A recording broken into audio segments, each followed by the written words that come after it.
18 তে কিন্তু আমার নির্বাচনী প্রচারণায় গাড়ি বহরে হামলা করা হয়েছিল। আমার মা ভাই এটা কি রক্তাক্ত নির্বাচনের আগেই? হয়েছিল মানে যখন আপনি প্রচারণা নির্বাচনী চালাচ্ছেন? প্রচারণার সময়। এবং যেই সময় অনেক বিএনপির ক্যান্ডিডেট যখন মাঠে নামতে পারেনি, আমি কিন্তু মাঠে নেমেছি। বিভিন্ন সময় বলা হয়েছে যে রাস্তাঘাটে হাঁটলে বা চললে আমাকে বিভিন্নভাবে অ্যাটাক করা হতে পারে। বাবার সাথে যখন জেল গেটে দেখা করতে যেতাম, সেখানকার জেল কর্তৃপক্ষ আমাকে জেল গেটে দেখা করতে দিতেন না। বাবাকে যখন কোনো ওয়ারেন্ট ইস্যু ছাড়া জেলে ঢুকানো হলো এবং একটার পর একটা ভিত্তিহীন মামলা দেয়া হলো, তখন সেই জেদ ক্রোধ থেকে আমার রাজনীতিতে অংশগ্রহণ। আজকের পডকাস্টে আমাদের সাথে আছেন এক তরুণ ব্যক্তিত্ব, ডাক্তার সানসিলা জেবরিন প্রিয়াঙ্কা। 2018 সালে শেরপুর 1 আসন থেকে দেশের সর্বকনিষ্ঠ প্রার্থী হিসেবে যাত্রা শুরু করে আজ তিনি ত্রয়োদশ জাতীয় সংসদের সংরক্ষিত আসনের সংসদ সদস্য। একাধারে চিকিৎসক, শিক্ষক এবং রাজপথের সৈনিক হিসেবে 2024-এর জুলাই আন্দোলনে তার ভূমিকা ছিল অবিস্মরণীয়। বিএনপির নীতি নির্ধারণী পর্যায়ে তরুণদের প্রতিনিধিত্ব এবং আধুনিক ও জনমুখী রাজনীতি প্রতিষ্ঠায় তিনি নতুন যুগের কণ্ঠস্বর হয়ে উঠেছেন। তৃণমূলের স্বাস্থ্যসেবা থেকে শুরু করে নারীর রাজনৈতিক ক্ষমতায়ন, সবখানেই তার রয়েছে সুনির্দিষ্ট ভিশন। সীমাবদ্ধতা পেরিয়ে সরাসরি জন আকাঙ্ক্ষা পূরণে তার রাজনৈতিক দর্শন এবং সংগ্রামের গল্প শুনব আজকের পর্বে। 2018 সালের নির্বাচনে আপনি জাতীয় সংসদের সর্বকনিষ্ঠ মেম্বার হিসেবে নির্বাচনে অংশগ্রহণ করলেন। 2026-এর নির্বাচনে আপনি অংশগ্রহণ করলেন। 2টা নির্বাচনে অংশগ্রহণ করার অভিজ্ঞতা আপনার আছে। এই 2টা নির্বাচনের প্রেক্ষাপটটা বা এই 2টা নির্বাচনে অংশগ্রহণ করতে গিয়ে আপনি কোন কোন রাজনৈতিক সমস্যার সামনে পড়েছেন, যদি একটু আমাদের সাথে আলোচনা করতেন। জি, ধন্যবাদ আপনাকে। 2018 সালে আমি সর্বকনিষ্ঠ প্রার্থী ছিলাম। 2026-এও ত্রয়োদশ জাতীয় সংসদে আমি নির্বাচনে সর্বকনিষ্ঠ প্রার্থী ছিলাম। তো এই দুটোর মধ্যে ডিফারেন্স হচ্ছে 2018 সালে জাস্ট আমি এমবিবিএস শেষ করে, ইন্টার্নি শেষ করে সদ্য পাশ করা একজন ডাক্তার, যে কিনা ডিরেক্ট কোনো পলিটিক্যাল ব্যাকগ্রাউন্ড যেটা বলে ভার্সিটি লাইফের যেই ছাত্র রাজনীতি, সেটা বাদ দিয়ে ডিরেক্ট আমি আমার রাজনৈতিক পদযাত্রা শুরু হয় নির্বাচনের মাধ্যমে।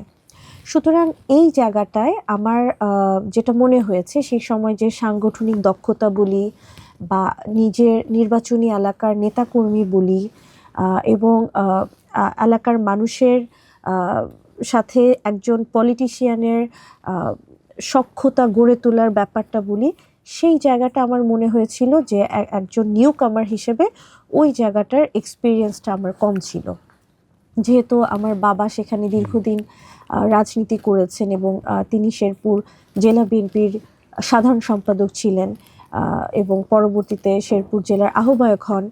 তো এই জায়গাটাতে আব্বু 2018 সালে জেলে চলে যায় এবং তার ম্যাডাম 2018 ফেব্রুয়ারি মাসে জেলে যাওয়ার কিছুদিন পরেই আব্বু অ্যারেস্ট হন এবং এর পরবর্তীতে তিনি এবং সেটা পলিটিক্যাল মামলায় প্রথমত তাকে অ্যারেস্ট করা হয় কোনো ওয়ারেন্ট ছাড়া, এবং পরবর্তীতে তাকে পলিটিক্যাল মামলা, যেটা আমরা তৎকালীন বিস্ফোরক মামলা বলি, সেই মামলাতে তাকে ঢুকানো হয় এবং সেখান থেকে বারবার জামিন পাওয়ার পরেও তিনি শোন অ্যারেস্ট হচ্ছিলেন। এবং একটা পর্যায়ে তখন আমার বাবা সিদ্ধান্ত নিলেন যে তোমার ইলেকশনটা করা উচিত। এটার আরও অনেক সিনারিও আছে, সেটা আমি অবশ্যই বলবো, যেহেতু প্রশ্নটা হচ্ছে 18 এবং 26 নিয়ে। তো তখন আমি খুব ইতস্তত বোধ করি যে আমি কিভাবে পারবো, কিন্তু আমার মনে তখন একটা ক্রোধ ছিল, জেদ ছিল, যে যেই জায়গাটায় আমার বাবা দীর্ঘদিন রাজনীতি করেছে এবং তার ব্যাপক জনপ্রিয়তা আছে, সেই জায়গাটায় তার জনপ্রিয়তাকে ভয় পেয়ে তৎকালীন যারা ছিলেন, আপনারা জানেন তারা কারা, তো বাবাকে বিভিন্ন কৌশলে আটকানো হয়েছে জেলে, এবং তিনি একজন ভালো ব্যবসায়ী ছিলেন। বিভিন্নভাবে তাকে আটকে, তখন যখন আমি এসেছি আমার কাছে মনে হয়েছে যে একজন নিউ কামার হিসেবে আমার এই জায়গাটাতে, আমার নির্বাচনী এলাকায় সেই সময়টা অনেক কঠিন ছিল, হ্যাঁ, এবং মাঠে নামাটা কঠিন ছিল, নির্বাচনী প্রচারণাটা কঠিন ছিল, কিন্তু আমার মনে একটা অদম্য শক্তি ছিল যে আমার নির্বাচনী মাঠ ছাড়া যাবে না। আমি শুধু এটা জানতাম, এবং আমি ছোটবেলা থেকে অনেক জেদি ছিলাম, এবং আমি জানতাম যে আমার এই জায়গাটায় আমাকে দলের সেই সময় ভারপ্রাপ্ত চেয়ারম্যান জনাব তারেক রহমান, বর্তমান প্রধানমন্ত্রী, আমার বাবার উপর আস্থা রেখে আমাকে নমিনেশন দিয়েছে। সুতরাং আমার দ্বারা এমন কোনো ভুল করা যাবে না যার কারণে দল ক্ষতিগ্রস্ত হয়, আমার বাবা অসম্মানিত হয়। তো তখন আমি সেটাই করেছি। আর 2026 সালে এসে তখন আমার কাছে মনে হয়েছে যে সাংগঠনিক দিক থেকে বলি বা অভিজ্ঞতার দিক থেকে বলি, মানুষের সাথে মানুষের মেশার বা নেতাকর্মীদের সাথে সুন্দর সম্পর্ক বজায় রেখে কিভাবে একদম তৃণমূল পর্যায়ে যাওয়া যায় সেটা আমি শিখেছি। এবং 26-এ একজন এক্সপেরিয়েন্সড বলা যায় যে নির্বাচনটা আসলে কিভাবে হওয়া উচিত, নির্বাচনে আমার কি কি ল্যাকিংস ছিল এবং পরবর্তীতে নির্বাচন করলে কোন কোন সেক্টরে আমার বিশেষ গুরুত্ব দিতে হবে, সেই এক্সপিরিয়েন্সগুলো অনেক বেশি গেদার করেছি। আর 18-তে যেটা ছিল টোটালি হচ্ছে যে একজন নতুন মানুষ যে কিছুই জানে না, কিছুই বুঝে না, যার মনে আছে মানে একটা অন্য রকমের, মনের ভিতরে একটা দাউ দাউ করে আগুন জ্বলা। স্বৈরাচার সরকারের নির্বাচনে আপনি একদম একদম নিউ কামার, ফ্রেশার হিসেবে আপনি কিন্তু ওদেরকে করলেন, প্রতিদ্বন্দ্বিতা করলেন। হ্যাঁ হ্যাঁ, এবং 18-তে কিন্তু আমার নির্বাচনী প্রচারণায় গাড়ি বহরে হামলা করা হয়েছিল, আমার মা ভাই রক্তাক্ত হয়েছিল যখন আপনি নির্বাচনী প্রচারণার সময়। এবং যেই সময় অনেক বিএনপির ক্যান্ডিডেট যখন মাঠে নামতে পারেনি, আমি কিন্তু মাঠে নেমেছি।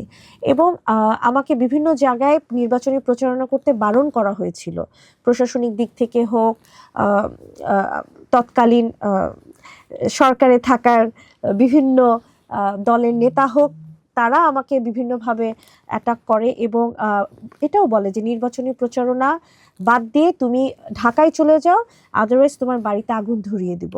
হ্যাঁ, এবং আমার গাড়ি বহরে যখন হামলা করা হয়, আমার মা ভাই যখন রক্তাক্ত হয়, হ্যাঁ, আমার নেতাকর্মীদের যখন মোটরসাইকেল পুড়িয়ে দেওয়া হয়, তাদেরকে মারপিট করা হয়, আমার আত্মীয় স্বজন সহ নেতাকর্মীকে সকলকে অ্যারেস্ট করা হয়, সেই সময় আমি ডিসি অফিসে যে প্রতিবাদ করি ফেসবুক লাইভের মাধ্যমে, এবং তার মাধ্যমে আমি জাতির কাছে তুলে ধরেছিলাম যে 18 নির্বাচনটা লেভেল প্লেইং ফিল্ড হচ্ছে না এবং এই নির্বাচনে আমাদেরকে নির্বাচন করে কোনো লাভ নেই। এবং এটা আল জাজিরার মতন নিউজে যখন রিপোর্ট হয় তখন থেকে হচ্ছে যে আসলে দেশের মানুষ এবং বাংলাদেশ জাতীয়তাবাদী দলের সকল নেতৃবৃন্দ আমাকে অনেক বেশি তারা ইন্সপায়ার করে এবং পরবর্তীতে রাজনীতিতে আসার পিছনে তাদের সকলের ইন্সপিরেশন বলবো, আব্বুর মোটিভেশন বলবো, এটা খুব কাজে দিয়েছে।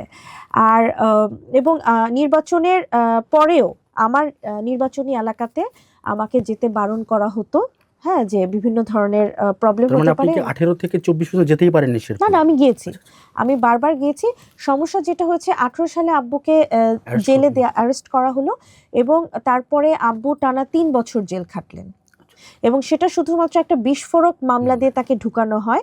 পরবর্তীতে তিনি জেলে যাওয়ার পর তাকে বিভিন্ন মামলার বেড়াজালে আটকানো হয় যেন তিনি ইলেকশন করতে না পারেন, তিনি যেন ব্যবসায়িকভাবে ক্ষতিগ্রস্ত হন এবং তিনি যেন জেল থেকে বের হতে না পারেন। কারণ শেরপুর সদরে আমার বাবা জনাব মোহাম্মদ হযরত আলী ছিল একটা ভয়ের নাম, কারণ তিনি দীর্ঘ ফ্যাসিস্ট আমলে 17 বছরে তার নেতৃত্বে শেরপুর সদরটা টিকে ছিল, বাংলাদেশ জাতীয়তাবাদী দল। কারণ সেই জায়গাটায় আসলে আমাদের শেরপুর সদর থেকে কখনোই বিএনপির এমপি তেমন ছিল না।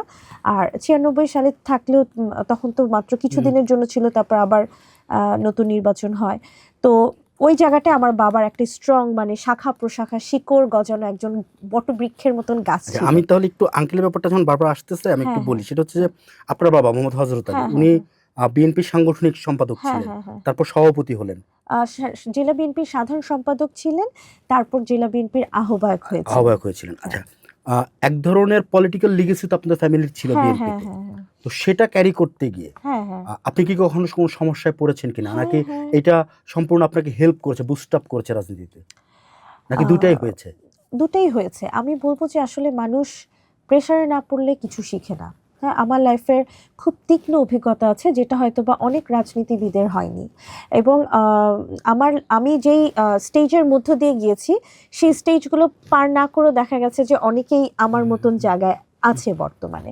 তো আব্বু 18 সালে জেলে যাওয়ার পর থেকে আমি একটা মেডিকেল কলেজে লেকচারার ছিলাম এবং সেখানে জোরপূর্বক আমার জবটা রিজাইন দেওয়ানো হয় এবং সেটা একটা কুরবানি ঈদের বন্ধের ছুটির মধ্যে জোরপূর্বক আমাকে ডেকে রিজাইন দেওয়ানো হয় এবং সেখানে সেই মেডিকেল কলেজ এবং হসপিটালে গোয়েন্দা সংস্থার বাহিনী এসে আমাকে বিভিন্ন প্রশ্ন করে এবং আমাকে এক পর্যায়ে ডিবি অফিসে নিয়ে যেতে চায়। হ্যাঁ, তো তখন হচ্ছে যে আমি যেভাবেই হোক ব্যাপারটা ট্যাকেল করি এবং উইদাউট হ্যাভিং এনি রিজন আমাকে কেন ডিবি অফিসে নিয়ে যাবে। তো এক পর্যায়ে তারা আমার মোবাইল ফোনটা জব্দ করে মোবাইল ফরেন্সিকের জন্য। তো এরকম নানা রকমের হ্যারাসমেন্টের শিকার আমার হতে হয়েছে এবং বিভিন্ন সময় বলা হয়েছে যে রাস্তাঘাটে হাঁটলে বা চললে আমাকে বিভিন্নভাবে অ্যাটাক করা হতে পারে। তো এর মধ্য দিয়ে কিন্তু আমি চলেছি এবং তখন আমার বাবা জেলে ছিল। বাবার সাথে যখন জেল গেটে দেখা করতে যেতাম সেখানকার জেল কর্তৃপক্ষ আমাকে জেল গেটে দেখা করতে দিতেন না। তারা আমাকে বলতেন যে দেখেন আপনি বেশি জেলখানায় আসবেন না বা আমাদেরকে বেশি ফোন দিবেন না।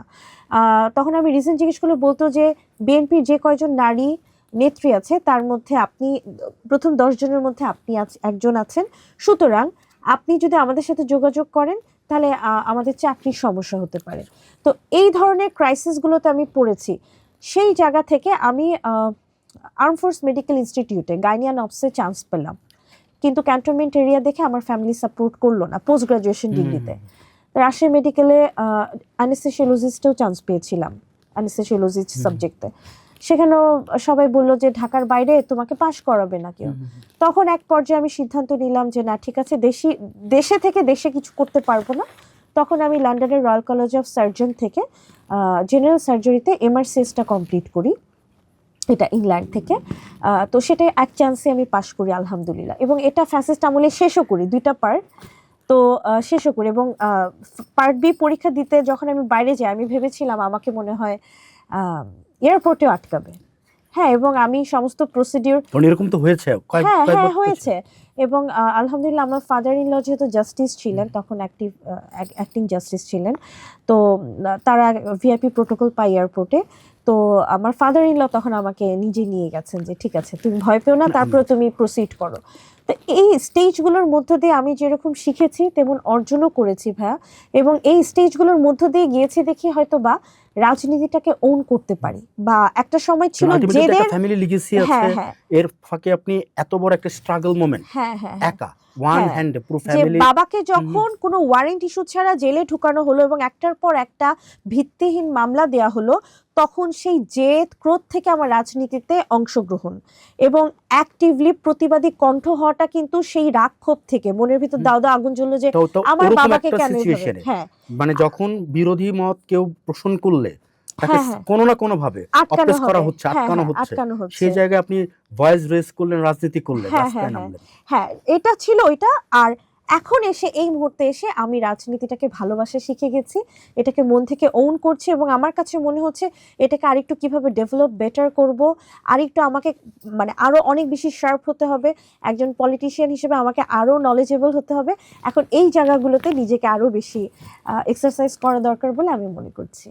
আমরা একটু জুলাইয়ে আসি। হ্যাঁ হ্যাঁ অবশ্যই। 2024-এর জুলাইয়ে আপনার 2টা পরিচয়। হ্যাঁ হ্যাঁ। আপনি রাজপথে নামলেন, হ্যাঁ হ্যাঁ, আপনি ডাক্তার হিসেবে হেল্প করলেন, মানে অ্যাজ এ ডাক্তার আর রাজপথের কর্মী হিসেবে, রাজনৈতিক কর্মী হিসেবে 2024-এর আন্দোলনটাকে আপনি কিভাবে দেখবেন, এবং ওই সময়ের কিছু কথা আমরা শুনতে চাচ্ছি যে আপনার যে অংশগ্রহণের গল্পগুলো যদি আমাদের সাথে একটু শেয়ার করতেন। জি, 2024 সালটা আমার জন্য খুবই একটা ইম্পর্টেন্ট ইয়ার, কারণ সে সময় হচ্ছে আমার জুন মাসে 5ই জুন আমার বেবি হয়। হ্যাঁ, আমার একটা ছেলে বেবি হয় 5ই জুন। আর তার ঠিক 2 মাস পরে 5ই অগস্ট ফ্যাসিস্ট বিতাড়িত হয় দেশ থেকে। তো এই 5 তারিখটা আমার জন্য খুবই লাকি একটা ইয়ার, এবং সেই সময় আমি ম্যাটারনিটি লিভে থাকি, যার কারণে আমার জুলাই আন্দোলনে হ্যাঁ ডিরেক্টলি ইনডিরেক্টলি স্টুডেন্টদেরকে, আমার এলাকাবাসীকে সাপোর্ট দেওয়াটা অনেক ইজি ছিল। যেটা হয়েছিল যে 5ই আগস্টের আগে 26শে জুলাই আমার বাবার শেরপুরে বেশ কিছু ব্যবসায়িক প্রতিষ্ঠান আছে, এর মধ্যে অন্যতম হচ্ছে rice mill. Auto rice mill. তো আমার বাবাকে পুরো শেরপুর সদরে খোঁজা হলো এবং জাতীয় পত্রিকার এটা কি 26শে জুলাই? হ্যাঁ, জাতীয় পত্রিকার মতন জায়গায় নিউজ করানো হলো যে এই শেরপুর জেলা বিএনপির সাধারণ সম্পাদক জনাব মোহাম্মদ হযরত আলীকে খুঁজে পেলে 50,000 টাকা পুরস্কৃত করা হবে। এবং আমার বাবার ব্যবসায়িক প্রতিষ্ঠান এবং বাসায় বাবাকে না পেয়ে 26শে জুলাই রাইস মিলে যে সমস্ত মানে জায়গায় তোলপাড় করে আব্বুকে খোঁজা হলো, না পেয়ে সমস্ত এমপ্লয়ীদেরকে অ্যারেস্ট করে থানায় নিয়ে যাওয়া হলো এবং রাইস মিল ভাঙচুর করা হলো। স্টিল সেই রাইস মিল এখনো ভঙ্গুর অবস্থায় আছে। হ্যাঁ, ভাঙচুর করা হলো এবং সিলগালা করে তাদেরকে নিয়ে যাওয়া হলো। তো একদিক থেকে আমি আমার নেতাকর্মীদেরকে প্রোটেকশন দেয়া, যেহেতু আব্বু হচ্ছে আত্মগোপনে থেকে শেরপুরের যেই নেতাকর্মীদেরকে ঐক্যবদ্ধ করে এই আন্দোলনটাকে চালিয়ে যাচ্ছে, যার কারণে আব্বুর সাথে খুব বেশি কন্টাক্ট করার সুযোগ নেই আমার। আপনি তখন ঢাকায়? হ্যাঁ, আমি ঢাকায়। হ্যাঁ, আব্বু আত্মগোপনে আছে এবং শেরপুর সদরে আমি 26শে জুলাই দুপুরের মধ্যে শুনছি রাইস মিল ভাঙচুর শেষ, ঠিক আছে, সেখান থেকে প্রচুর টাকা লুট করা হয়েছে এবং আমার এমপ্লয়, নেতাকর্মী না, সমস্ত এমপ্লয়কে হচ্ছে, হ্যাঁ, সাধারণ মানুষ, খেটে খাওয়া মানুষ, অ্যাকাউন্ট থেকে শুরু করে জেনারেল ম্যানেজার থেকে শুরু করে সকলকে অ্যারেস্ট করা হয়েছে এবং তারা থানায়। এখন এই মুহূর্তে আমি কি শেরপুর সদরের লয়ারের সাথে কথা বলবো, না তাদেরকে আমি প্রোটেকশন দেবো? কারণ তাদের ফ্যামিলির সাথে কথা বলতে হবে। একমাত্র আমি আছি যাদের ফ্যামিলির সাথে যোগাযোগ করব, তাদের খাওয়ার ব্যবস্থা করতে হবে, তাদের থাকার জন্য তো কিছু অ্যারেঞ্জ করে দিতে হবে। সেই জায়গাটায় আমি খুবই ফোকাস ছিলাম, তাদেরকে যতটুকু পেরেছি তারা যেন অ্যাটলিস্ট না ঘাবড়ে যে, তারা যেন জেলখানায় অ্যাটলিস্ট তারা এতটুকু বুঝে যে তাদের মালিক পক্ষ না থাকলে তার মেয়েটা তাদের পাশে দাঁড়িয়েছে।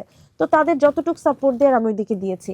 একই সাথে আমার শেরপুর সদরই একটা জায়গা যেখানে ডিরেক্ট জুলাই আন্দোলনে অংশগ্রহণকারী ছাত্রদের মধ্য থেকে ডিরেক্ট গাড়ি তাদের উপর দিয়ে পিষে, আমরা ভিডিওটা দেখেছিলাম, এর মধ্যে একজন মারা গিয়েছে, একজন সিভিয়ারলি ইনজুর্ড হয়েছে। তো এখানে বুঝতে হবে এখানে নেতৃত্বটা অনেক স্ট্রং এবং সবকিছু কিন্তু আব্বুর তত্ত্বাবধানে হচ্ছিল। তো সেইখানে নেতাকর্মীদের ঐক্যবদ্ধ করে ধরে রাখা, সারাক্ষণ সার্বক্ষণিক ফোনে তাদের খোঁজ খবর নেওয়া, কি হচ্ছে, কিভাবে হচ্ছে। আপনি ম্যাটারনিটি লিভে থেকে কাজগুলো? হ্যাঁ, আমি কাজগুলো করছি। হ্যাঁ, আচ্ছা। আর ঢাকায় যেটা করছি সেটা হচ্ছে যে আমার বাসার নিচে অ্যাম্বুলেন্স একটা সেট করা ছিল এবং সেখানে আমার পরিচিত ডাক্তার আমি মিলে, যেটা যেহেতু ধানমন্ডি একদম প্রাণকেন্দ্র এবং আমরা জানি যে ধানমন্ডির সিটি কলেজে প্রচন্ড যুদ্ধ হয়েছে, ইয়েলো একটা জামা কাপড়ের ব্র্যান্ড সালমান এফ রহমানের, সেটা পুড়িয়ে দেওয়া হয়েছে এবং সেই দিন পুরানো অবস্থায় প্রত্যেকটা স্টুডেন্ট যখনই নাকি তারা রক্তাক্ত হয়ে আসছিল ঠিক আমার বাসার সামনে দিয়ে আসছিল, আসলেই সেই অ্যাম্বুলেন্সে তারা উঠতো এবং চিকিৎসা নিয়ে তারা চলে যেত। আমি তাদেরকে, হ্যাঁ, প্রাথমিক চিকিৎসাটা আমি তাদেরকেও সেখানে হেল্প করেছি, যতটুকু সহযোগিতা করেছি। মানে আমার কনসার্নটা চারদিকে ছিল, শেরপুর সদর ছিল, ধানমন্ডিতে ছিল, শেরপুর থানায় ছিল, হ্যাঁ, আমার বাবা ঠিক আছে কিনা, হ্যাঁ, বাবা যেখানে আছে সেখানে খাওয়া দাওয়া করে ওষুধপত্র নিয়ে ঠিক আছে কিনা সেই দিকেও ছিল, আর সাথে তো একটা বেবি ছিল। তবে আমি মনে করি আমার বেবিটা লাকি, আলহামদুলিল্লাহ, যে আমি সবসময় একটা জিনিস চিন্তা করতাম, ভাইয়া, নিজে একা যুদ্ধ করা যায়। আমার চাকরি চলে গেছে, বাবাকে আমি প্রতি সপ্তাহে 3 বছর প্রত্যেক সপ্তাহে একবার করে জেলখানায় দেখতে যেতাম, নিজে চাকরি করতাম, পড়াশোনা করতাম, কিন্তু এই যুদ্ধ 18 সালে নির্বাচন করেছি, কিন্তু এই যুদ্ধ একা একা করা যায়, একটা ছোট বাবুকে নিয়ে করা যায় না। কিন্তু আলহামদুলিল্লাহ সেই আসার 2 মাস পরেই যখন ফ্যাসিস্ট সরকারের পতন হলো, তখন আমার মনে হলো আল্লাহ হয়তোবা আমার রহমতের দুয়ার খুলে দিয়েছেন, যে যাকে নিয়ে আমি একটু খোলা আকাশের নিচে একটু ঘুরতে পারবো, বাবার পলায় থাকতে হবে না। এবং ভাই, আব্বুকে খুঁজে না পাওয়ার পর যখন নাকি রাইস মিল ভাঙচুরি অবস্থা, ঠিক সেই দিন রাতে 12টার দিকে আমার ফ্যামিলি সিনিয়ররা বললো যে তোমার বাবাকে পাই নাই, মানে এখন ধরে নাও তোমাকে ঢাকা থেকে তোমাকে অ্যাটাক করবে। তো রাত 12টার সময় আমি ছোট বাবুকে নিয়ে বাসা থেকে বের হয়ে গেলাম। বের হয়ে যাওয়ার পরে ঠিক একদিন আমি অন্য একটা জায়গায় ছিলাম, একদিন পর আমার অনুধাবন হলো যে এবারের লড়াই বা সংগ্রামটা পালিয়ে থাকার না। হ্যাঁ, তখন আমি আমার বেবি যেহেতু অনেক ছোট, তা আমার মা, আমার ননদ, সকলের সাথে আলোচনা করে বললাম যে আমার অ্যাবসেন্সে ও কী খাবে, ও সব কিছু গুছায় আমি একদিনের মধ্যে ঠিক রাখলাম, এবং আমি আমার ব্যাগ গুছায় ফেললাম যে এনি টাইম আমাকে নিতে আসবে, এনি টাইম আমি চলে যাব, এবং আমাকে যখন নিতে আসবে আমি পুরো এলাকা, পুরো সব জায়গায় চিৎকার করতে করতেই যাব যে এবারের লড়াই কোনো পলানোর লড়াই না, এবার হচ্ছে যে আমার দেশটাকে পূর্ণ স্বাধীন করতে হবে। তো এভাবে আমি নিজেকে তৈরি করি ভাইয়া। তো এরপরে হচ্ছে যে আলহামদুলিল্লাহ এভাবে করে 31 জুলাই গেল। হ্যাঁ, তারপরে হচ্ছে আমার 36 জুলাই আস্তে আস্তে চলে আসলো, এবং প্রতিদিনই ভাইয়া মানে রাস্তায় বের হতাম উতুক বাবুকে রেখে যতটুকু পেরেছি। হ্যাঁ, আন্দোলন সংগ্রামের সাথে থেকেছি, এবং বিশেষ করে একজন চিকিৎসক হিসেবে আমার যতটুকু দায়িত্ব, কে কোথায় পালাচ্ছে। ধানমন্ডিতে তো ছিল, ধরেন আমরা তো আন্দোলনের সময় রাস্তায়, ধানমন্ডিতে সবচেয়ে বেশি ভয়াবহতা হয় হচ্ছে আপনার 2 তারিখ। হ্যাঁ 2 তারিখ আর মানে 18 তারিখ আর 2 তারিখ। তো 2 তারিখে মতো সময়টায় যে ধানমন্ডি 1 নম্বর রোড ইয়েতে বেল টাওয়ারটা সিটি কলেজের এখানে, 3 নম্বর সুধা সদনের রোডটা, মানে এই জায়গা থেকে যখন অনবরত গুলি করা হচ্ছে, তখন আপনি ওখানে অ্যাম্বুলেন্সে, তখন সব হচ্ছে ওরা কি করতো, ওই যে আনাম র্যাঙ্কসের গলি দিয়ে ঢুকে যেত, এটা একটা সেফ প্লেস, আর আমার বাসাটা হচ্ছে যে ঠিক ওই জায়গাটায়। তো আনাম র্যাঙ্কসের ওইখানে যখন গুলি আসতো, আমি আমার বাসার গেটের সামনে একটা অ্যাম্বুলেন্স সেট করে রাখতাম, প্রাইমারি ট্রিটমেন্ট কেয়ার দেওয়ার জন্য, ব্যান্ডেজ করার জন্য, ব্লিডিং টপ হওয়ার জন্য, স্যালাইন দেওয়ার জন্য। তো ওইখানে হচ্ছে যে আমরা মিলে, মানে একজন ডাক্তার তো হয় না, কয়েকজন মিলে আমরা হচ্ছে যে তাদেরকে সেবাটা দিয়ে গেছেন আর কি। হ্যাঁ হ্যাঁ হ্যাঁ। তো এতটুকু করার আলহামদুলিল্লাহ সৌভাগ্য হয়েছে। এছাড়াও কেউ যদি হুটহাট পালায়, কে কোন বাসায় পালাচ্ছে, তার খাবারের ব্যবস্থাটা করা দরকার, সেটা আমরা গ্রুপ ওয়াইজ হচ্ছে যে হ্যাঁ মনিটরিং করতাম, বা কতটুকু সহযোগিতা করা যায় সেটা করেছি আলহামদুলিল্লাহ। আমরা একটু আবার রাজনীতিতে ফেরত আসি। সেটা হচ্ছে যে আপনি তো শেরপুর বিএনপির একটা গুরুত্বপূর্ণ পদে আছেন। হ্যাঁ, আপনার বাবার একটা লিগেসি আছে। এই যে পদে কাজ করে একজন তরুণ হিসেবে, তরুণদের জন্য শেরপুরে রাজনীতিতে তরুণদের অংশগ্রহণটা অনেক কম দেখা যায়। মানে ঢাকার, মানে বাংলাদেশের রাজনীতিতে আসলে তরুণদের অংশগ্রহণ আসলে অনেক কম। তো সেই জায়গা থেকে আপনি শেরপুরের তরুণদের জন্য আসলে কি করতে চাচ্ছেন, মানে অ্যাজ এ বিএনপি নেত্রী হিসেবে? এটা একটা গুরুত্বপূর্ণ প্রশ্ন। প্রথম কথা হচ্ছে যে আমার শেরপুর সদরটা না খুবই অবহেলিত একটা জায়গা, কারণ এখানে কখনোই বিএনপির এমপি ছিল না, তো সুতরাং বিএনপি মাইন্ডেড ওই ডেভেলপমেন্টটা ওইখানে হয়ে ওঠে, জাতীয়তাবাদী ডেভেলপমেন্ট, হ্যাঁ জাতীয়তাবাদী ডেভেলপমেন্ট কখনোই হয়নি। এবার আমি যেটা চিন্তা করছি যে আমি আমার যুব সমাজকে ক্রীড়াতে অনেক বেশি হেল্প করব, এবং অলরেডি আমার 14টা ইউনিয়নের 14টা খেলার মাঠের জন্য একটা ক্রীড়া মন্ত্রণালয় থেকে একটা আমি বিশেষ বরাদ্দ নেওয়ার চেষ্টা করেছি, এবং এটা ইনশাল্লাহ খুব দ্রুত হয়ে যাবে, এবং একটা ছোট মিনি স্টেডিয়ামেরও ব্যবস্থা করছি। একই সাথে আমি বিভিন্ন ক্রীড়া প্রতিযোগিতা বলি, সেই সেক্টরগুলোর জন্য ডেভেলপ হয় সেটা নিয়েও কাজ করছি, এবং প্রায় সময় আমি আমার যুব সমাজ ভাইদেরকে ফুটবল, বিভিন্ন খেলার সামগ্রী তাদেরকে দিচ্ছি। হ্যাঁ, এটা হচ্ছে আমার ক্রীড়া ক্ষেত্রে তাদের যেন ক্রীড়া যে প্রতিভা, এটাকে যেন তারা ক্রীড়া পেশায় পরিণত করতে পারে, তাদের সেই মেন্টাল সেট আপটা আমি গড়ে তোলার চেষ্টা করছি। যদিও খুব অল্প কিছুদিন হয়েছে আমি এমপি হয়েছি, কিন্তু এই সেক্টরটাকে আমার ডেভেলপ করার অনেক ইচ্ছে, এবং আমি করে যাচ্ছি কাজ। জানি না কতটুকু ইন্টারাপ্ট করে একটা সম্পূরক কোশ্চেন করি, সেটা হচ্ছে যে আমরা অতীতে মাদকের সাথে শেরপুরের একটা সখ্যতা দেখে আসছি বারবার, অনেকবারই, মানে বিশেষ করে যখনই মাদক নিয়ে কোনো কথা হতো ওই অঞ্চলে জামালপুর, মিলনদহ আর শেরপুরের নামটা বারবার আসতো।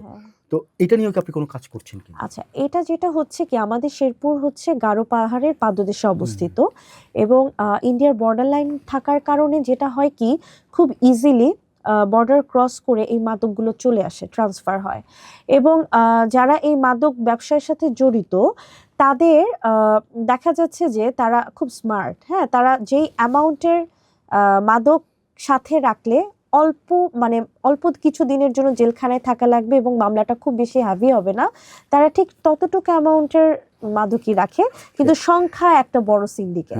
হ্যাঁ, এবং আমি আরো ঘেটে দেখলাম আমার সেই বর্ডার লাইন এরিয়াতে নেটওয়ার্কের অবস্থা খুবই খারাপ, যেটা বাংলাদেশের কোনো সিমে নেটওয়ার্ক পাওয়া যায় না, কিন্তু ইন্ডিয়ান সিমের নেটওয়ার্ক খুব বেশি। হ্যাঁ, ইন্ডিয়ান সিমের নেটওয়ার্ক আছে। একই সাথে নেটওয়ার্ক ইস্যুর কারণে দেখা যায় যে পুলিশ প্রশাসনের যে স্মার্ট টেকনোলজিগুলো আছে সেগুলো খুব একটা বেশি ব্যবহার করা যাচ্ছে না, এটা আরেকটা পয়েন্ট। এবং থার্ড যেটা হচ্ছে যে এই যে মাদক ব্যবসার সাথে যারা জড়িত তারা এত পাওয়ারফুল মানুষদের সাথে জড়িত যে তাদেরকে তারাই ওরকম সেভ করছে, এই জায়গাটাও আমি দেখেছি। তো এই জায়গাটায় কাজ করতে গেলে না ভাই, আমি একা যদি মাদকের বিরুদ্ধে লড়ি আমি পারবো না। আমার এখানে বর্ডার লাইনে একটা স্ট্রং নেটওয়ার্ক সিস্টেম দরকার, আমার এখানে বর্ডার লাইনে আরও বেশি পুলিশ প্রশাসন মোতায়েন করা দরকার। এবং 5ই আগস্টে আগে আমার শেরপুর সদর থানা পুরানো হয়েছে, বিএনপির অ্যাক্টিভিস্টরাই কিন্তু সেটা করেছে, এবং পুলিশের ভ্যান গাড়ি থেকে শুরু করে সব কিছু পুরানো হয়েছে এবং সব কিছু মানে একদম ধ্বংসযোগ্য একটা অবস্থান। সেই জায়গাটা থেকে আমার মানুষের ক্ষোভে থেকে, যেহেতু 16 বছরের যে ক্ষোভটা একটা অবদমনের মধ্যে তারা ছিল, সেটা থেকে এবং আমার আমি চরের মেয়ে, এবং আমার চরের অসংখ্য মানুষ যারা হয়তো বা বিএনপি করে না কিন্তু তারা জানে ফ্যাসিস্ট কি জিনিস, তারা এগিয়ে এসছে। হ্যাঁ, তো আমি আলহামদুলিল্লাহ যে আমার নেতাকর্মী ছাড়াও, অ্যাপার্ট ফ্রম মাই নেতাকর্মী, আমার প্রচুর এলাকাবাসী আছে, সাধারণ মা বোন আছে যারা আমাকে অসম্ভব ভালোবাসে। এবং তারা যখন শুনেছে ডাক্তার প্রিয়াঙ্কার বাবা জেলে আছে বা তার বাবার ব্যবসায়িক প্রতিষ্ঠান ভাঙা হচ্ছে, তারা কিন্তু বসে থাকে নাই। তারা এসে থানা বলেন মানে যেই মানে সরকারি প্রতিষ্ঠানগুলো আছে তারা রাক্ষোভ থেকে ভাঙচুর করা শুরু করেছে। কিন্তু পরবর্তীতে এটা এক ধরনের ভালোবাসার বহিঃপ্রকাশ। হ্যাঁ, তো আমরা যেটা ছিলাম ওই যে বর্ডার লাইনে দেখা গেছে যে এখন বর্তমানে আমার শেরপুরে দেখা গেছে যে পুলিশের ভ্যান গাড়ি বলি বা পুলিশের যে গাড়ি বা প্রোটেকশন দেওয়ার যে জায়গাগুলো, ওগুলো আমার নতুন বরাদ্দগুলো আনা লাগবে, রিবিল্ড করতে হচ্ছে। হ্যাঁ, তো এই জায়গাগুলো যদি রিবিল্ড হয় এবং এটার ক্ষেত্রে আইনটাকে আরেকটু স্ট্রং করতে হবে যে মিনিমাম এত অ্যামাউন্টের মাদক থাকলেই যে তার 2-3 মাসের জেল হবে এটা করা যাবে না, মানে একদম স্ট্রিক্ট অবস্থায় যেতে হবে। আর একটু স্ট্রিক্ট অবস্থায় গেলে এই জায়গাটা কন্ট্রোল করা সম্ভব হবে বলে আমি বিশ্বাস করি। আর ইয়াংদের ব্যাপারে যেটা বলছিলাম, ক্রীড়া তো একটা সাইড, এটা ছাড়াও হচ্ছে যে আমি ওই কর্মসংস্থান বাড়ানোর ব্যাপারে আমার খুব ইচ্ছা আছে যে তাদেরকে আমি কারিগরি শিক্ষাকে গুরুত্ব দিব, কারণ সবার আসলে পড়ার মতন সামর্থ্য থাকে না। আর যারা পড়াশোনা করে সবাই যে খুব স্মার্ট হয়ে বের হয় তাও না, দেখা যায় সার্টিফিকেটের জন্য পড়াশোনা করছে না, হ্যাঁ সার্টিফিকেটের জন্য পড়াশোনা করছে, কিন্তু চাকরি দিতে গেলে দেখা যায় যে তাদের আসলে ওই প্রপার নলেজটা নেই।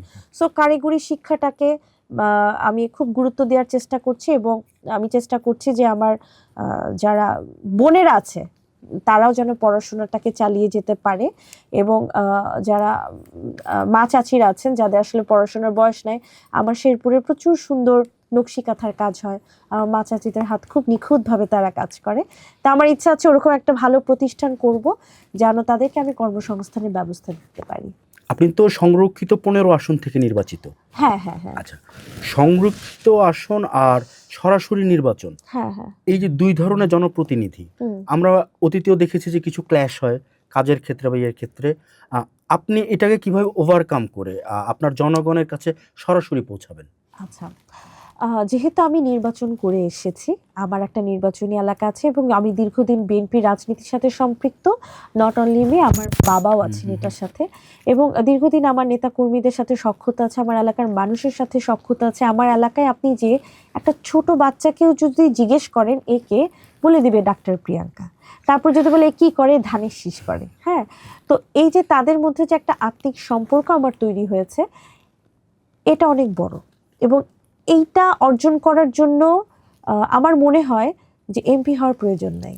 হ্যাঁ, আর যেহেতু আমি নির্বাচন করেছি, মানুষ আমাকে এমনিতেই চিনে, আর সংরক্ষিত নারী আসনে এমপি হওয়ার পর মানুষ একটা আস্থার জায়গা পেয়েছে, কারণ ওটা তো আমার নির্বাচনী এলাকা। নির্বাচন করে আমি যখন ফেল করে যাই, হ্যাঁ, এবং আমি ফেল করার পিছনে কারণ ছিল আমি প্রশাসনিক অসহযোগিতা ছিল এবং আমার বিদ্রোহী প্রার্থী ছিল, এই দুটো কারণে আমার ফেল করা হয়। কিন্তু ফেল করার পরে আমার নির্বাচনী এলাকার অনেক মানুষ আছে, আমি কিছুদিন আগে যে শুনলাম একটা ছেলে 3 দিন ভাত খায়নি আমি ফেল করেছি দেখে, অনেক মা বোনেরা কেঁদেছে, চাচিরা কেঁদেছে, এরা কিন্তু আমার রিলেটিভসও না, কিন্তু তারা যখন দেখেছে সংরক্ষিত আসনে আবার প্রিয়াঙ্কা এমপি হয়ে আসছে, নামের আগে বা পরে এমপি লেগেছে, হ্যাঁ। তারা কিন্তু সেটাকে আর ডিফারেন্সিয়েট করে না। কিন্তু আপনার যে প্রশ্নটা সেটা হচ্ছে যে হ্যাঁ, সংরক্ষিত আসন বা নির্বাচিত এমপি হিসেবে আলাদা করে মানুষ দেখার চেষ্টা করে, ঠিক আছে। তবে আমি মনে করি আমি যদি ফুল ইফোর্ট দিয়ে কাজ করি, এটা ডিফারেন্সিয়েশন করা যাবে না। হ্যাঁ, তো আর কাজের ক্ষেত্রে যেটা হবে যে যেহেতু আমি 18তে নির্বাচন করেছি, 26-এ নির্বাচন করেছি, এলাকায় একটা গ্রহণযোগ্যতা আছে, এবং আমার এলাকায় যারা নির্বাচন করেছে তারা কিন্তু 18তে নির্বাচন করেনি, 26-এ নির্বাচন করেনি। একমাত্র আমি ওয়ান অ্যান্ড অনলি ক্যান্ডিডেট যে এতদিন যাবত এলাকায় কাজ করে আসছি। সুতরাং আমার অনেক দায়িত্ব আছে এবং মানুষও আমার উপর আস্থা রেখে অনেক কিছু তারা চায়। আমরা 24-এর 5ই আগস্টের পর হঠাৎ করে দেশে এক ধরনের উগ্র ডানপন্থার উত্থান দেখলাম। আমরা দেখলাম যে অনলাইনে খুব সহজে তারা নারীদের উপর আক্রমণ করছে, বুলিং করছে। এক ধরনের নতুন বাহিনী নামানো হলো, বট বাহিনী নামক। তো এই জায়গা থেকে অ্যাজ এ সংসদ সদস্য আপনি এটাকে কিভাবে কাজ করবেন বা কিভাবে এটাকে হ্যান্ডেল করবেন? কারণ আমাদের যেটা প্রতিদিন আমরা যেটা ফেস করি সেটা হচ্ছে যে প্রচণ্ড পরিমাণে নারীদের প্রতি সহিংসতা বেড়ে গেছে অনলাইনে। যেমন ধরেন আমি গতকালকে একটা উদাহরণ আপনার সাথে একটু আগে আলাপ করছিলাম যে সিলেটের একজন শিক্ষিকা, প্রাইমারি স্কুলের শিক্ষিকা, উনি ওনার ক্লাসের শেষে উনি একটা নাচের ভিডিও আপ দেয়, সেটার উপরে ধরেন এক ধরনের মানে অন্যায়ভাবে তাকে স্লাট শেমিং করা হয়, বাজে ভাবে বুলিং করা হয়। এটার প্রতিবাদ অবশ্য আজকে দেখলাম যে অনেক প্রাথমিক শিক্ষিকারা নাচের ভিডিও আপ দিচ্ছেন। তো এই যে জায়গাগুলো নারীদের প্রতি যে সহিংসতা বেড়ে গেল, এটাকে নিয়ে আপনি বা আপনার যে গভর্নমেন্ট আপনারা কিভাবে এটাকে ইয়ে করবেন? এটা আমি বলবো কি, এটা শুধু নারীদেরকে মেনশন করে করা হচ্ছে তা না, এটা পলিটিক্যালি ইম্পর্টেন্ট পার্সনদেরকে নিয়েও তারা করছে। এবং যদি কোনো স্পেসিফিক দলকে তারা স্পেসিফিকেশন করতে চায়, সেই দলের সেই স্পেসিফিক পার্সনের উপর করছে। এবং এই দায়টা কিন্তু একটা সাধারণ মেয়ে থেকে শুরু করে প্রধানমন্ত্রী পর্যন্ত মানে এটা অ্যাটাক করা হচ্ছে। তার মানে বুঝতে হবে একটা গ্রুপ অফ পিপল চাচ্ছে কোনো না কোনোভাবে একটা মানুষকে হেয় করা এবং মানুষটাকে হচ্ছে সামাজিক তার যে মর্যাদা আছে সেখান থেকে তাকে ক্ষুণ্ণ করা। তো এই জায়গাটাকে যদি আমরা প্রিভেন্ট করতে চাই, তাহলে আমাদেরকে আসলে সোশ্যাল মিডিয়াতে ফেসবুক যে মেটা যেটা আছে সেখানে আমাদের আইনটা স্ট্রং করতে হবে যে একটা ব্যক্তি একের অধিক ফেসবুক আইডি খুলতে পারে। হ্যাঁ, এবং নাম চেঞ্জ করে তারা একাধিক আইডি খুলে, হ্যাঁ, এবং একই ব্যক্তি হয়তো বা 5 থেকে 10টা অ্যাকাউন্ট থাকে, সেখান থেকে কোনো স্পেসিফিক ব্যক্তির পেজে যে বা আইডিতে যে কমেন্ট করছে এবং খুব জঘন্য ভাষায় কমেন্ট করে। হ্যাঁ, তাহলে এই ব্যক্তিগুলো কিন্তু তাদের পরিচয় দিচ্ছে না এবং প্রত্যেকের প্রোফাইল পিকচার দেখবেন যে আকাশ বাতাস নেচার এগুলোর ছবি। হ্যাঁ, তাহলে এই জিনিসটাকে আগে আমাদেরকে স্ট্রং করতে হবে এবং আমার উচিত একটা ব্যক্তির, আমার কাছে মনে হয় একটা ব্যক্তির একটা ফেসবুক আইডি থাকবে এবং সে ফেস ভেরিফিকেশনের মাধ্যমে সে হচ্ছে তার ফেসবুক আইডিটা খুলতে পারবে। তাহলে আমার মনে হয় বট বাহিনীর কিছুটা হলেও কমবে। এবং বট বাহিনীর আরেকটা ব্যাপার হচ্ছে এরা দেখে যে কমেন্ট করে তাদের মানে তারা বিভিন্ন রকমের ফেক ফেব্রিকেটেড ইনফরমেশনগুলোকে যখন তাদের আইডি বা পেজে দেয়, তাদের একটা ইনকাম সোর্সের জায়গা খুলে যায়। হ্যাঁ, তো তারা তখন এটাকে নিয়ে মজা করে। কিন্তু একটা মানুষকে চরিতার্থ যে করছে সত্য মিথ্যার বেড়াজালে, সেই জায়গাটা জন্য বাংলাদেশের আইনটাকে স্ট্রং করতে হবে। এবং এই দেশের মানুষ যারা ভালো তারা অনেক ভালো, আর যারা বুঝে না তাদেরকে বোঝানো কঠিন। কাজে আইনের ফাঁকফোকরের বাইরের যাওয়া যাবে না, মানে আইনের মধ্যে তাদেরকে রাখতে হবে। তাহলে আমার কাছে মনে হয় যে এখান থেকে আমরা দূরে থাকতে পারবো। আমরা তো প্রায় আলোচনা শেষের দিকে চলে আসলাম, জাস্ট এখন একটা শেষ একটা কোশ্চেন করি। সেটা হচ্ছে যে আপনি প্রথমে একজন মেডিকেল স্টুডেন্ট মানে চিকিৎসক, মানে মেডিকেল স্টুডেন্ট এমবিবিএস কমপ্লিট করলেন চিকিৎসক, এরপর আপনি একটা মেডিকেল কলেজের শিক্ষক। স্বাস্থ্য খাত নিয়ে, বাংলাদেশের যে স্বাস্থ্য খাত এবং নারী স্বাস্থ্য নিয়ে এমপি একজন সংসদ সদস্য হিসেবে আপনি কি কোনো ধরনের কাজ করবেন কি না? অবশ্যই অবশ্যই করতে চাই। কারণ আমাদের সম্ভবত প্রসূতি মায়েদের মৃত্যুর হার বেড়েছে আবার। হ্যাঁ হ্যাঁ হ্যাঁ, এটা যেটা হচ্ছে যে আমাদের আসলে সাধারণ মানুষ বলতে খেটে খাওয়া মানুষ, বিশেষ করে গ্রাম অঞ্চলের চরাঞ্চলের মানুষগুলোকে আমি দেখি এই মাগুলো আসলে নিজেদের টেক কেয়ার করে না, একই সাথে ফ্যামিলিও তাদের টেক কেয়ার করতে জানে না।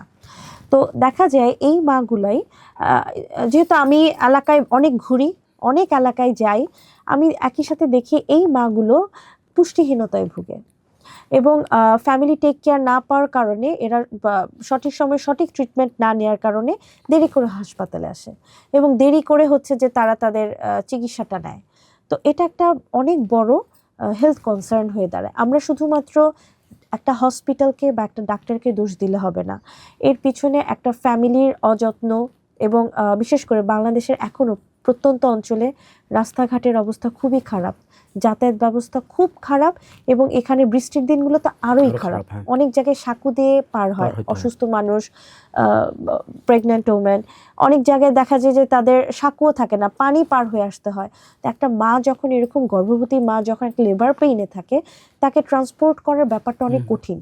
আর সেখানে সেই একটা অ্যান্টিনেটাল চেক আপে যদি 4বারও একটা মা হসপিটালে যেতে যায় এবং তার ট্রান্সপোর্ট যদি এত খারাপ হয়, সে তো ট্রান্সপোর্ট খারাপের জন্যই সে যাবে না। হ্যাঁ, এবং তার ফ্যামিলিও তাকে নিতে বাধ্য না।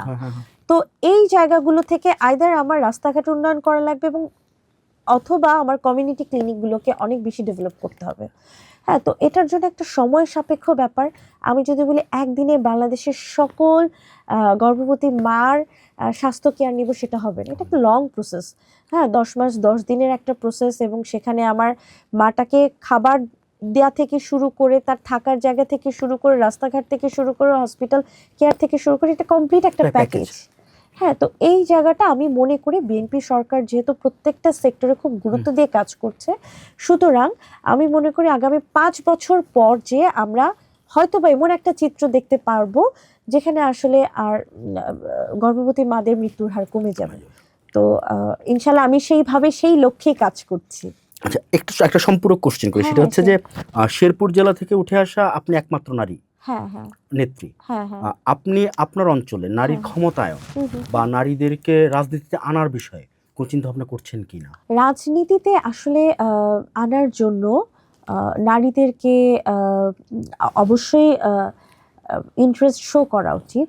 হ্যাঁ, তবে আমার এলাকাটা যেহেতু খুব খুব হতদরিদ্র এলাকা এবং এখানে শিক্ষিত মানুষের হার অনেক কম, যার কারণে দেখা গেছে বর্তমান রাজনীতিতে যে একটা শিক্ষিত মানুষ এসে তার প্রজ্ঞা জ্ঞান মেধা দিয়ে রাজনীতিটা করবে, এরকম নারী নেতৃত্ব আমার শেরপুর জেলাতে আমি খুব কম পেয়েছি।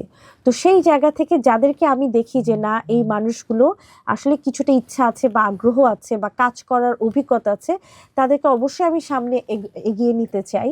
এবং বিশেষ করে এখন যারা তৈরি হওয়ার তো হয়ে গেছে, কিন্তু যারা তৈরি হয়নি আমি ফোকাস করছি মাধ্যমিক, উচ্চ মাধ্যমিক এবং যারা আফটার এইচএসসি পরীক্ষা দেওয়ার পর বিভিন্ন জায়গায় পরীক্ষা দিয়ে তারা গ্রাজুয়েশনের জন্য ভর্তি হবে, আমি তাদেরকে ফোকাস করছি যেন আমি একটা মেধাভিত্তিক রাজনৈতিক প্ল্যাটফর্ম তৈরি করতে পারি।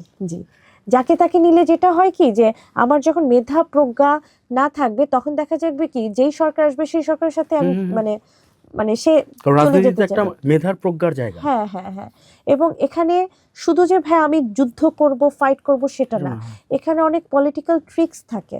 হ্যাঁ, অনেক ইনস্ট্যান্ট সিদ্ধান্ত নেওয়ার ব্যাপার থাকে। সেই জায়গাটায় আমি আসলে চাই যে এরকম কেউ উঠে আসুক যে আসলে আমার শেরপুর জেলার রাজনীতিটাকে হোল্ড করবে খুব স্ট্রংলি এবং পলিটিক্যাল ভিশন থাকবে এবং ভবিষ্যতে যে কোনো ক্রাইসিসে সে বাংলাদেশ জাতীয়তাবাদী দলের হয়ে কাজ করবে, বাংলাদেশ জাতীয়তাবাদী দলের হয়ে সে হচ্ছে রিপ্রেজেন্ট করবে নিজেকে। এখানে আমি একটা কথা বলতে চাই, যেটা হচ্ছে যে 5ই আগস্টের পর বটবাহিনী এত বেশি বেড়ে গেল এবং প্রকৃতপক্ষে আমার বাবা হচ্ছে যে একদম একনিষ্ঠ কর্মী ছিল বিএনপি এবং একজন রাজনীতিবিদ। তো 5ই আগস্টের পর এই বটবাহিনীগুলো কিন্তু আমার বাবার এগেনস্টেও কাজ করেছে এবং ফেসবুকে তাকে নিয়ে বিভিন্ন ফলস ফেব্রিকেটেড ইনফরমেশন দিয়ে বিভিন্ন পেজে তাকে নিয়ে ভুলভাল তথ্য দেওয়া হলো, যেটা সঠিক তদন্ত করে কোনো কিছু পাওয়া যায়নি, কিন্তু তার নামে সেই ধরনের তথ্য স্প্রেড করে করে এক পর্যায়ে বিভিন্ন জায়গায় বিভিন্ন সংস্থায় সেই রিপোর্টগুলো পাঠিয়ে দেওয়া হলো, যার ভিত্তিতে 5ই আগস্টের পর 2 নভেম্বর মাননীয় বর্তমান প্রধানমন্ত্রী, আমার বাবা যেহেতু খুব ত্যাগী ছিলেন, দীর্ঘ 3 বছর জেল খেটেছেন, ব্যবসা বাণিজ্য প্রচুর ক্ষতিগ্রস্ত হয়েছে, সব কিছু মিলিয়ে তাকে মাননীয় প্রধানমন্ত্রী শেরপুর জেলা বিএনপির আহ্বায়ক করেন এবং জেলা বিএনপির সাবেক যেই নেতৃবৃন্দ ছিলেন তারা তখন আব্বুকে মানে এত বেশি সম্মান দেয়া হলো, তারা লেগে গেলেন। হ্যাঁ, এবং তাদের সাথে ছিল কিছু বট, হ্যাঁ, জামাতের কিছু মানুষ এবং নতুন নতুন দলের তৈরি হওয়া কিছু গ্রুপ, সব কিছু মিলে তারা তাকে নিয়ে মিথ্যে নিউজ বানালো। হ্যাঁ, বিভিন্ন মিথ্যে নিউজ বানিয়ে, এবং দেখা গেছে যে সাবেক জেলা বিএনপির যারা ছিল তারা হয়তো বা কোনো ধরনের কোনো নেগেটিভ কিছু করেছে, কিন্তু সব কিছু, যেহেতু কমিটিতে আমার বাবা ছিলেন, সব কিছু আমার বাবার নামের উপর তারা বর্তাই দিলেন।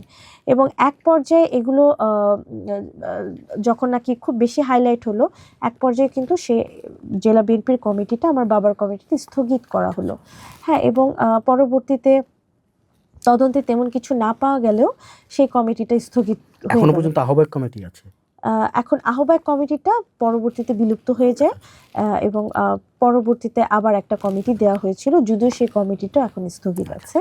তো কথা হচ্ছে যে এই যে বট বাহিনী দ্বারা শিকার একজন ত্যাগী নেতা থেকে শুরু করে বাংলাদেশের কোনো নারী আসলে এখানে সেফ না। হ্যাঁ, এবং এই ফেসবুক, এই সোশ্যাল মিডিয়া একটা প্ল্যাটফর্ম যেখানে কোনো তদন্ত ছাড়া যে কোনো মানুষকে প্রতিহিংসা পরায়ণ হয়ে যে কোনো ইনফরমেশন দেওয়া যায় এবং সাধারণ মানুষকে বিশ্বাস করানোর জন্য বট বাহিনী এত বেশি কমেন্ট করবে, একদিকে পোস্ট করবে, আরেকদিকে কমেন্ট করবে এবং আরেকদিকে শেয়ার করবে। হ্যাঁ, করে সাধারণ মানুষের কাছে সেটা বোঝানোর চেষ্টা করবে যে সাধারণ মানুষকে বিভ্রান্ত করবে। হ্যাঁ, এবং এটা শুধুমাত্র যে শেরপুর জেলা বলো তা না, 18 মাসে 5ই আগস্টের পর এই 18 মাসে বিএনপিকে বিভিন্নভাবে নেগেটিভলি রিপ্রেজেন্ট করার জন্য এই বট বাহিনী বাংলাদেশের মানুষের কাছে নানাভাবে চেষ্টা করেছে।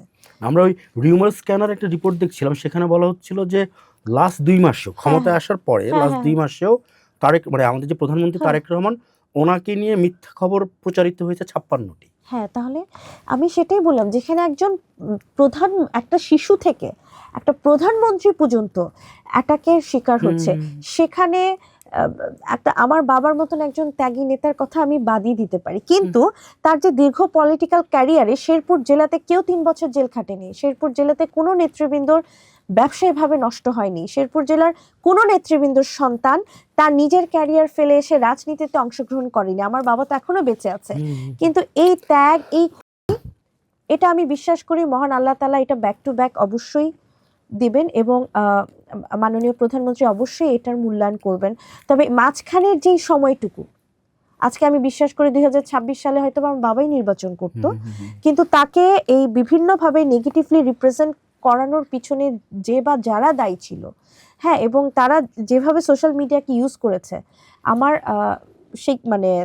সেই প্রশ্নটা হচ্ছে যে এইভাবে আমরা চাইলেই একজন ত্যাগী নেতাকে বা একজন ত্যাগী নেত্রীকে চরিতার্থ করতে পারি না, কারণ একটা দল সবসময় ক্ষমতায় থাকবে না, কিন্তু দলের খারাপ দিনে কিন্তু এই ত্যাগী নেতাগুলোই থাকে। সুতরাং আমার কাছে মনে হয়েছে যে এই জায়গাটাতে সোশ্যাল মিডিয়ায় যেমন আইনটা প্রণয়ন করা খুব বেশি স্ট্রংলি হ্যান্ডেল করা উচিত, একই সাথে আমার বাবার মতন অনেক ত্যাগী নেতা আছেন, তাদেরকে মূল্যায়ন করা উচিত বলে আমি বিশ্বাস করি। আপনাকে অনেক ধন্যবাদ আমাদের এখানে সময় করে আসার জন্য। আশা করি সামনে আমরা আরেকবার বসতে পারবো যদি আপনার সময় থাকে, ইনশাআল্লাহ। আজকের মতো এখানেই শেষ করছি। আমাদের সাথে ছিলেন সংরক্ষিত মহিলা আসন 15 এর সংসদ সদস্য ডাক্তার শামসিলা জেবিন প্রিয়াঙ্কা। ওনার সাথে এতক্ষণ কথা বললাম, ওনার সাথে আমরা নারী বিষয়ক কিছু কথাবার্তা বললাম, ওনার ভিশন জানতে চেষ্টা করলাম। উনি তরুণ হিসেবে রাজনীতির ময়দানে এসেছেন। আমরা আশা করব উনি ওনার মেধা প্রজ্ঞা দিয়ে সামনের দিনে বাংলাদেশের জন্য একটা অনন্য নজির স্থাপন করতে পারবেন, যাতে নারীর ক্ষমতায়নের বিষয়টায় আমরা আরও বেশি ফোকাস করতে পারি এবং নতুন নতুন নারীরা যারা রাজনীতিতে আসতে ইচ্ছুক হন তার দেখানো পথে এগিয়ে যেতে পারেন।